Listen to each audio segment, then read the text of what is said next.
Salut à tous les amis, j'espère que vous allez bien. On se retrouve donc ce vendredi 26 septembre pour une nouvelle vidéo. On va parler de l'actualité du Barça, le retour pour quand au Spotify Camp Nou, parce que vous êtes nombreux à me poser la question, mais également l'état physique des joueurs en avant, donc le match Barça-Paris Saint-Germain, qui sera absent, qui sera de retour, qui sera en pleine forme, qui sera titularisé, bref, pas mal d'interrogations, donc on va évoquer tous ces sujets-là dans cette vidéo. Mais juste avant, n'hésitez pas à vous abonner à la chaîne, à liker, à commenter, partager comme d'habitude. Mais juste avant, petit instant promotion.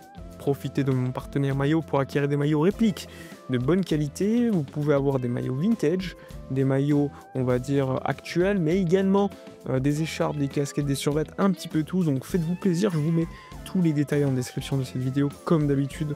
Donc faites-vous plaisir ou peut-être plaisir à un proche tout simplement.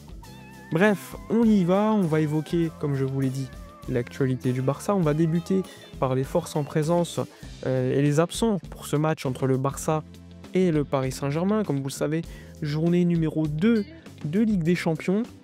Donc match important à domicile après une victoire du Barça à Newcastle à l'extérieur. Le Paris Saint-Germain, quant à lui, gagnait assez facilement son premier match contre l'Atalanta. Donc ça va être un match qui est marqué déjà par un historique qui est quand même récent, qui est important, avec notamment en 2024 cette élimination en quart de finale de Ligue des Champions, alors que le Barça avait le match en main, une victoire à l'extérieur, puis le fait de mener, puis ensuite à 10 contre 11, le Barça s'est désagrégé, donc ça avait été une élimination malheureuse. Il y avait également en 2021, Air Covid, le Barça avait été éliminé. Ensuite, tu remontes en 2017 avec cette fameuse remontada. 2015, le Barça avait gagné facilement. Bref, il y a quand même un historique entre les deux. Il y a également le fait que Luis Enrique revienne une nouvelle fois à Barcelone. Ce sera une nouvelle fois à Montjuïc comme en 2014. Mais cette fois-ci, en face, ce n'est pas Xavi Hernandez, mais Hansi Flick. Donc, ça va être un match toujours très intéressant. Il faut savoir que le bilan entre les deux équipes en termes de victoires est égal, donc 5 victoires pour le Barça en Ligue des Champions, 5 pour le PSG, 4 matchs nuls. Concernant les absences, le Barça ne pourra pas compter sur Fermín López, ni sur Gavi, donc Fermín absent encore à peu près 2 semaines, Gavi absent 4 à 5 mois, il y a également Ter Stegen, comme vous le savez. Par contre, le Barça pourra compter sur des retours. Les retours de Lamine Yamal, qui a d'ailleurs effectué un petit post Insta en disant qu'il était back, et également Alejandro Balde qui continue à s'entraîner avec le groupe, donc il devrait être de retour contre la Real Sociedad dès ce week-end, donc deux retours quand même importantissimes pour le Barça. Est-ce qu'ils auront des minutes ce week-end pour ensuite jouer titularisé contre le Paris Saint-Germain? On ne l'écarte pas, en tout cas. Ces deux joueurs sont de retour et c'est quand même une excellente nouvelle pour le FC Barcelone. Côté Paris Saint-Germain, il y a des absents. Ousmane Dembélé manquera ce match, on le savait déjà depuis quelques jours suite à une blessure avec l'équipe de France.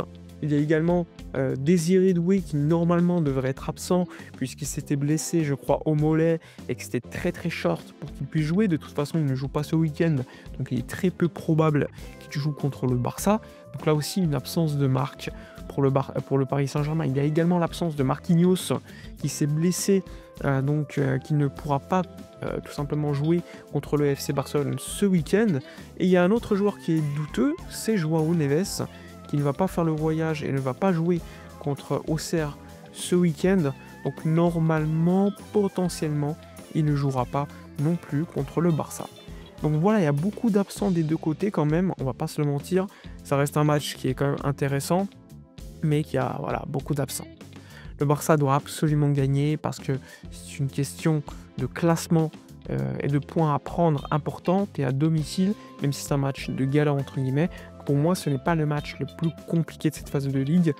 Lors des tirages, je vous avais dit, pour moi, Newcastle à l'extérieur avec le public, ça peut être compliqué. Il y a également Chelsea et tu as également le Paris Saint-Germain. Donc 3 matchs compliqués sur le papier, mais il ne faut pas sous-estimer des équipes comme Francfort ou d'autres équipes comme ça qui sont des équipes également très intéressantes. Voilà globalement sur les forces en présence des deux équipes.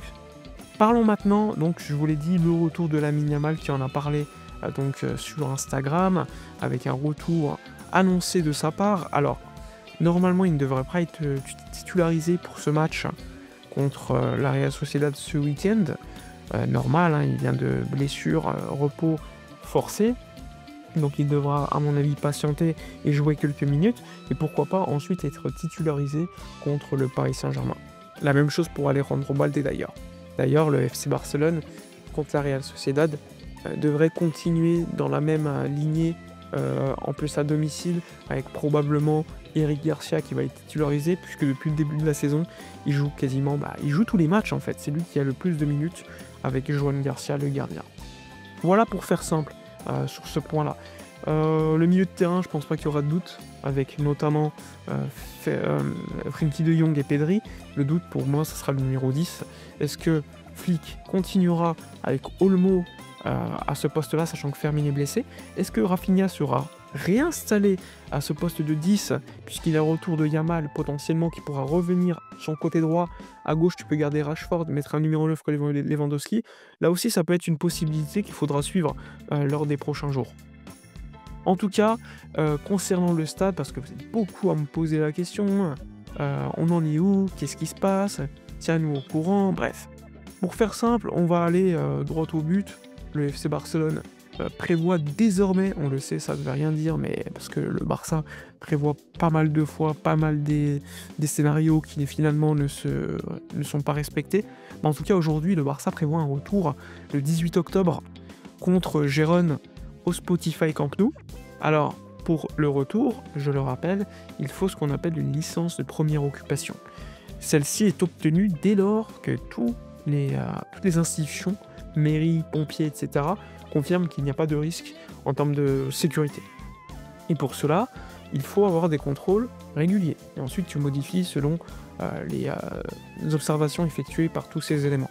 Alors, il faut savoir que l'objectif, c'était de respecter d'abord la phase 1A, pour ouvrir à 27 000, puis ensuite la phase 1B, 45 000 personnes. Aujourd'hui, le Barça considère que la phase 1A est terminée, il y a des corrections à faire qu'ils sont en train de faire, et estime que d'ici le 18 octobre contre Gérone, tout devrait être prêt. Il faut savoir que le Barça joue en Ligue des Champions le 21 octobre contre l'Olympiakos à 18h45, et le Barça, pour jouer au Spotify Camp Nou, doit avoir absolument terminé la phase 1B, pour avoir au moins 45 000 personnes et ouvrir les phases latérales. Et pour cela, il faut que les travaux, tout simplement, soient terminés 1A et 1B. Donc on verra si d'ici là, c'est terminé, mais en tout cas, la priorité aujourd'hui, c'est toujours la phase 1A. Il reste 3 semaines pour le Barça Gérone. Hier, le maire de Barcelone, Jaume Colboni, il a dit qu'il était très optimiste et que normalement, il y aura de très bonnes nouvelles très rapidement sur la licence de première occupation. Évidemment, ça reste les propos du maire, on va patienter, et normalement le Barça d'ici peu devrait être bien de retour au Spotify Camp Nou, ce qui pourrait permettre d'enfin valider l'opération des sièges VIP, et donc avoir plus de 100 millions d'euros. Sachant que le 18 octobre, c'est le week-end de l'Assemblée Générale du Barça, donc ça devrait être une situation parfaite pour la direction, parce qu'elle n'aura pas à se justifier en disant le stade n'est pas encore ouvert, etc. Là, tu serais dans une situation où là, tu aurais ouvert le stade et tu à l'Assemblée Générale. Donc, ça serait beaucoup mieux pour la direction devant les socios d'avoir cette situation où le stade est déjà ouvert. Voilà pour faire simple sur toutes les informations. N'hésitez pas à donner votre avis en commentaire, à liker, commenter, partager. Moi, je vous dis à la prochaine et d'ici là, comme d'habitude, portez-vous bien.